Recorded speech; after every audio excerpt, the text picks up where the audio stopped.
Halo, sampai jumpa kembali di Kawan SMK. Dan untuk melanjutkan materi sebelumnya yaitu instalasi paket repositori paket 1, 2, dan 3 di Debian 10 yaitu Debian Buster. Dan untuk materi kali ini kita akan belajar bagaimana cara install DHCP server di Debian 10 dan bagaimana cara konfigurasinya. Nah, bagi yang belum tahu apa itu DHCP server, DHCP server merupakan layanan yang dapat memberikan secara otomatis memberikan IP address dan informasi lain seperti netmask, IP gateway, IP DNS, nama domain, dan lain-lain kepada host yang memintanya. Sekarang buka virtual mesinnya.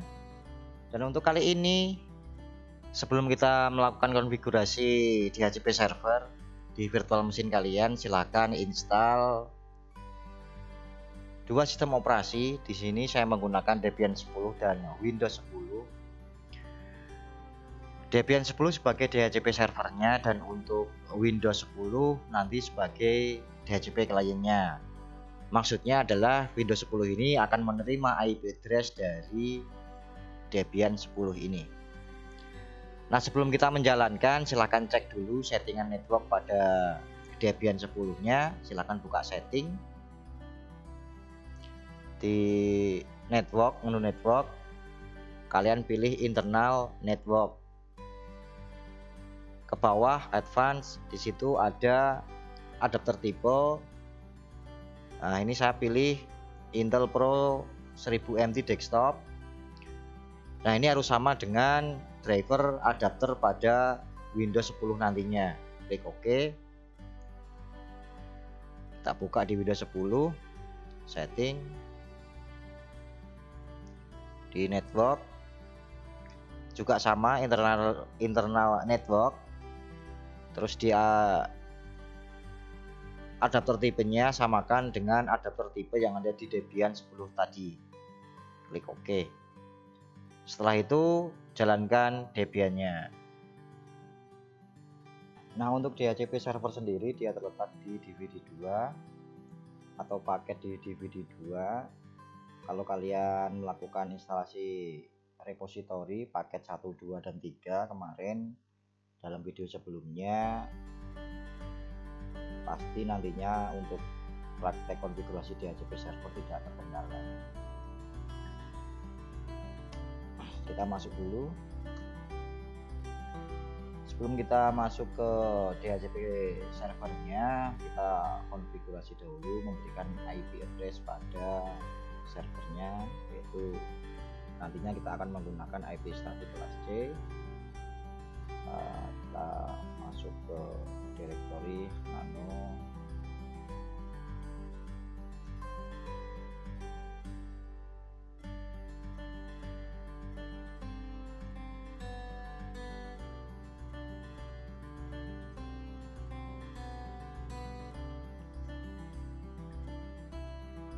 dan di bawah the primary network interface dan auto. Kalau kalian sudah ada, nggak usah diketikkan.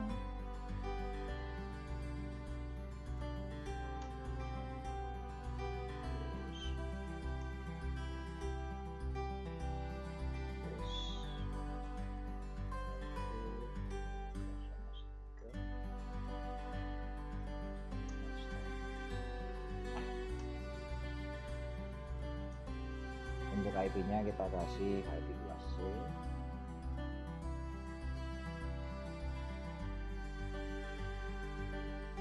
Dan netmasknya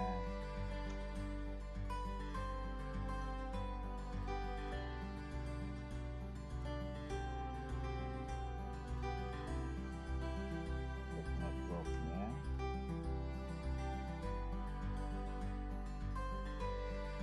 kita pakai /24.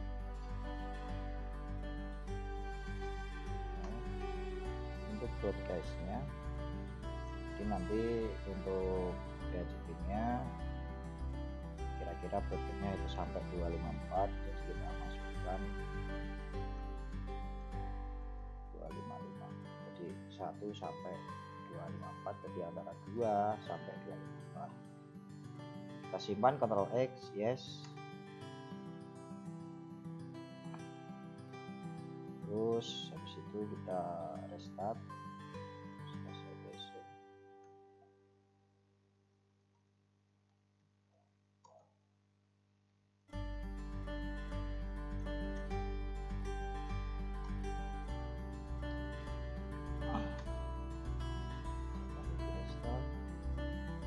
Nah, setelah masuk ke interface networknya, kita install DHCP servernya.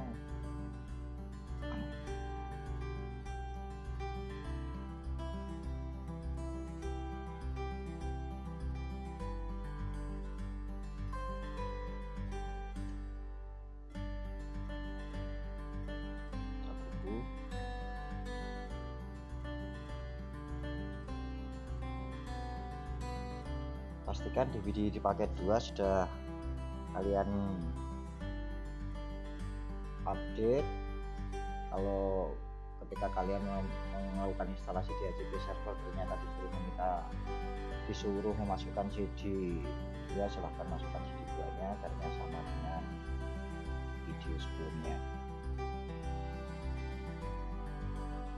Setelah itu kita masuk ke directory DHCP, kita edit file dhcpd.conf-nya.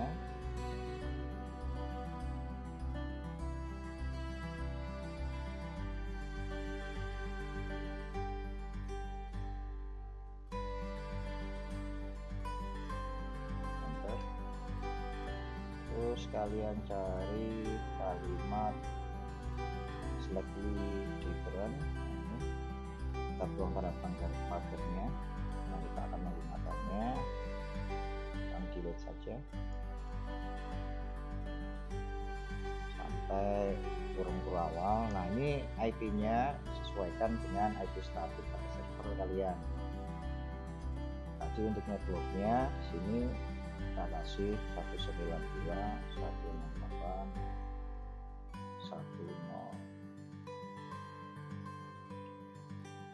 Networknya sendiri kita sesuaikan yaitu 2550. Rank IP antara berapa sampai berapa yang nanti kalian bagikan ke DHCP klien, kita buat 192.1.10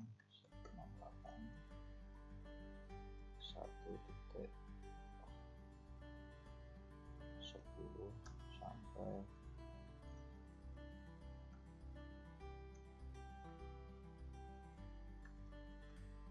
100. Jadi ntar antara rank IP 10 sampai 100 klien yang bisa terhubung.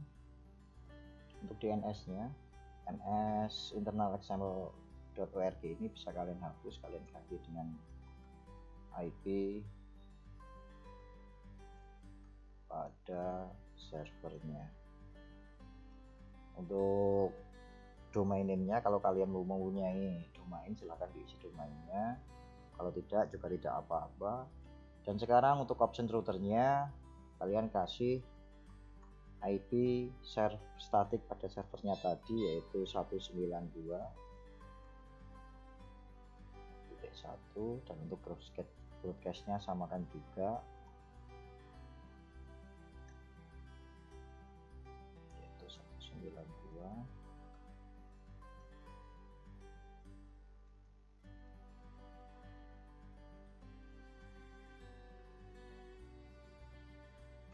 Ini default list time-nya 600 second, untuk max time-nya 7200 second. Nah, kalau sudah Ctrl X, yes, enter. Setelah kita konfigurasi DHCP servernya udah selesai, kita masuk ke default port pada interface-nya itu dengan perintah nano default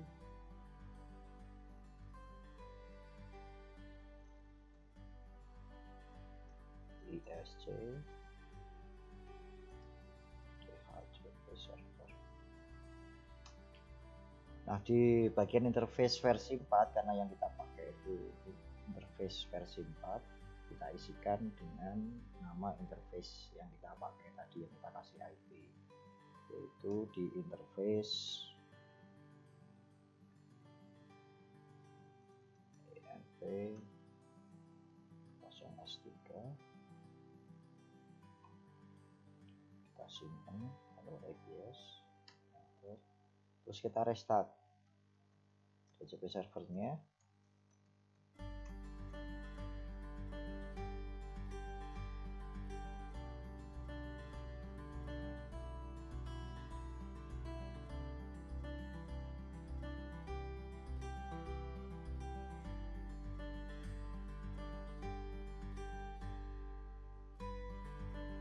Sudah berhasil.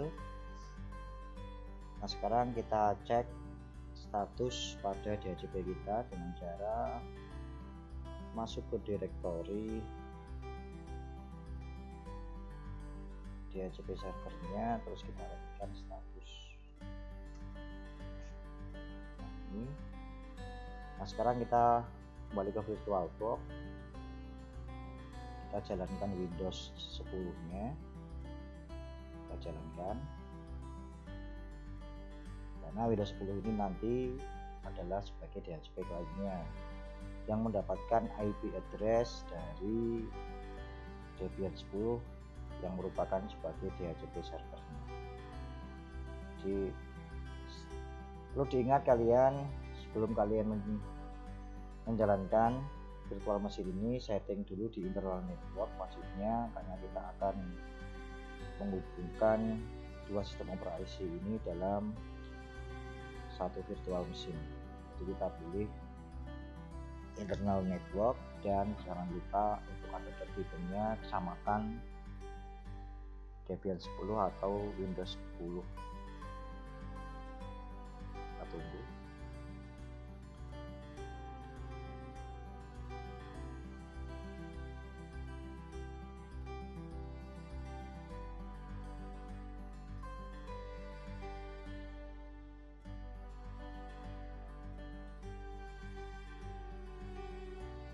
Dan untuk spesifikasi komputer yang rendah, saya harapkan kalian bisa bersabar untuk menunggu Windows atau Debian-nya berjalan secara bersamaan.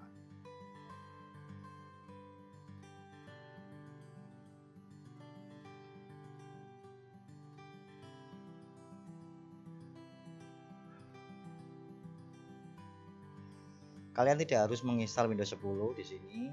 Di virtual machine-nya kalian boleh menginstal Windows 7 yang lebih ringan daripada Windows 10, atau mungkin kalau kalian familiar dengan Windows XP, silahkan kalian instalasi Windows XP yang lebih ringan lagi.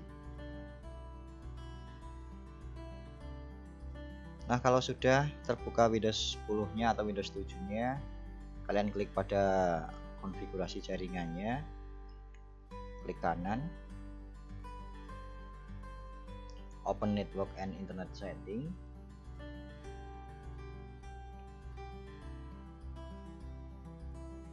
Lambat.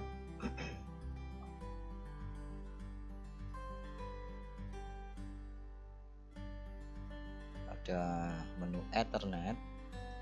Kita akan lihat apakah Windows 10 atau sistem operasi yang menjadi kliennya ini, atau komputer yang jadi klien dari DHCP servernya, mendapatkan IP yang sudah kita konfigurasi tadi.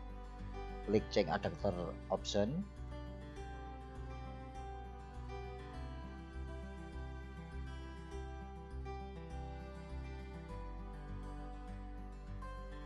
Nah, lalu kita cek pada adapter networknya, kita klik kanan, di Ethernetnya kita klik status, terus klik detail. Nah, kita mendapatkan alamat IP 192.168.1.10 yang merupakan IP dari DHCP server yang kita sudah konfigurasi tadi. Ringnya itu 10 sampai 100, Sedangkan untuk default gateway-nya ini adalah IP static pada server kita, dan network pada DHCP servernya yang kita pakai di sini tadi adalah 192.168.1.0. DNS servernya juga kita isikan dengan alamat IP 192.168.1.1. Nah, itu cara bagaimana konfigurasi DHCP server menggunakan Debian 10 atau Debian Buster sebagai DHCP server dan Windows 10 sebagai DHCP client, dan dijalankan di dalam satu virtual mesin. Sekian video dari kawan SMK, semoga bermanfaat dan selamat belajar.